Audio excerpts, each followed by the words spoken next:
Joe, and I am. Microphone. Oh, anyways, she is my Benoit. Okay, you get it, Joe? Okay. Today, we gather to honor and celebrate the life of an extraordinary woman, my grandmother, who graced this world for an incredible 100 years. Benoit reached a milestone that only a few are blessed to reach. Believe it or not, she was only 0.2% of the US population to live more than 100 years. So we were really lucky to have her for as long as we did. A century of life, of stories, and of love. I know while we all feel the deep weight of her absence, we also feel immense gratitude that we were lucky enough to have her for so long. For me, I didn't get to grow up with my grandparents around. It wasn't until I was 14 that I actually got to meet my Benoit. I remember being so excited when my parents told me that your grandparents are coming to the United States. I thought, finally, I would know what it feels like to have that kind of relationship. As you know, she spent most of her life in Vietnam. And it wasn't until she immigrated to the United States that I truly got to know her, not just as a family member in a picture.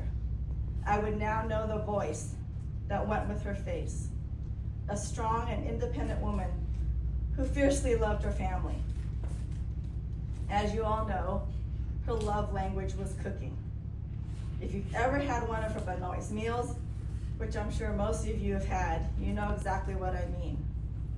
The kitchen was her domain, not in a flashy way, but in a quiet, sacred way. It seemed like she poured love into every dish. Her soups were like magic to me. My favorites were her roasted duck soup and a short rib with veggies. Even now, I can still see her standing in the kitchen with her matching pajamas, happily cooking so that all her family would be near her. That was what made her truly happy. But beyond the food and warmth, my Benoit carried a lifetime of experience, of hardship, of survival, and of resilience. She witnessed wars, she suffered loss, endured migration, and adjusted to changes we can only imagine. She always put herself before others, rarely complained, didn't ask for much, and hated to be fussed over.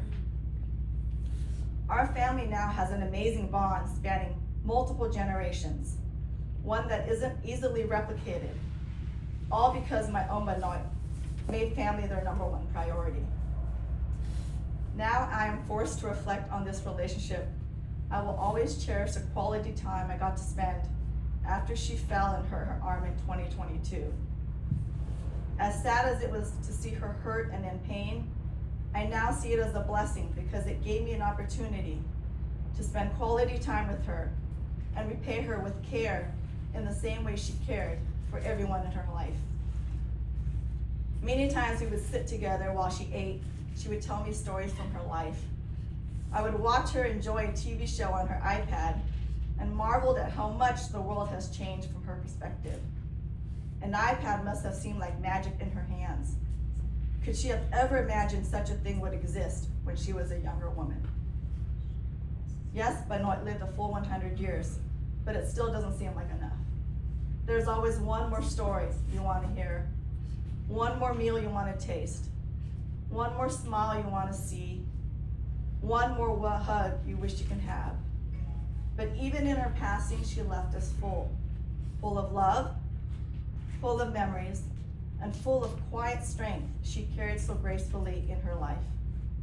Thank you, Benoit, for the years you gave us, for the love you showed, and for the legacy you've left behind. Her spirit lives on in us, in how we love, in how we care for each other, and how we remember her. We love you and will carry you with us always. Rest well, Benoit. You've earned it.